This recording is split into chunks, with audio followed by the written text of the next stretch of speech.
So, got my Aerogarden. I think it's a Bounty. I don't remember which one this is, but it is a lovely rose gold. You can't really see it because of the lights.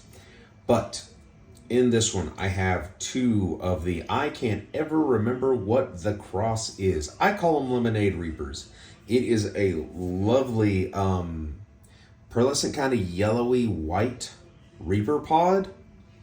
And it's one of my favorites because the burn is like the nerve burn. It like feels like your nerves are excited, but it's not actually like, to me, it's not overly hot. But this is two of them. And 4 out of the 5 that sprouted, I planted 10 or 12. 4 out of the 5 that sprouted gave me this dark foliage. One of them is still in the seedling tray, and it's not that big. Another one is in its own. The biggest one, which was just like a very dark green, is in its own little cup. I did pot it up, and I need to probably water it again here in a couple of days. But anyway, just showing like the first Aerogarden I have of the season. I have these 2 seedlings. Right now, I'm not going to start a whole lot of Aerogardens because last year I had just had aphids and it wrecked every single one of them. So we're going to keep these going. Hopefully, new house. No aphids. But really, really excited about these. And also, I'm going to show why I really love Aerogardens. Okay, so you're only supposed to fill like here. So you fill to that line. And yes, this looks great. But the roots. And it's been about a week. This did not have these roots. The other one is actually more rooted than this one. But I absolutely love the speed at which Aerogardens allow plants to take off.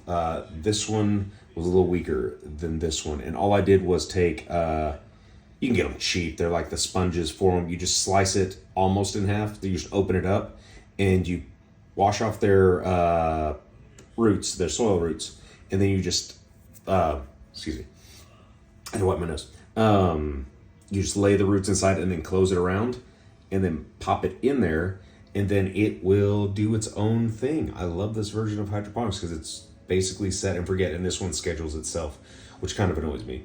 Because I would like it to go while I'm asleep and then turn off when I go to work.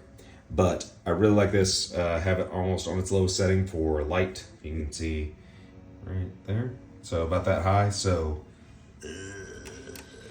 about 3 inches higher than, about 4 inches higher than that one. But really trying to just supplement all my stuff so I have something going it all the time. But yeah, first the Aerogardens. I might set up a couple more, and I've got to clean the rest of them because they have some of the older stuff, and just I need to clean them in general because they have some of the dried on, caked on mess from last garden, and I gotta soak them and make sure there's no aphid eggs or anything. Ugh. But anyway, this and the V-Grow tent are next, and then eventually my big tent because I do need to raise some of my bigger stuff. Might try a tomato plant in there, tomato and a pepper plant. We'll see. But yeah, this is just something quick. Just wanted to cover this because it's really neat, and I really like the way these plants are being. And you're also seeing the new growth, that bright green up there. I love how deep green and black the rest of the leaves are. But yeah.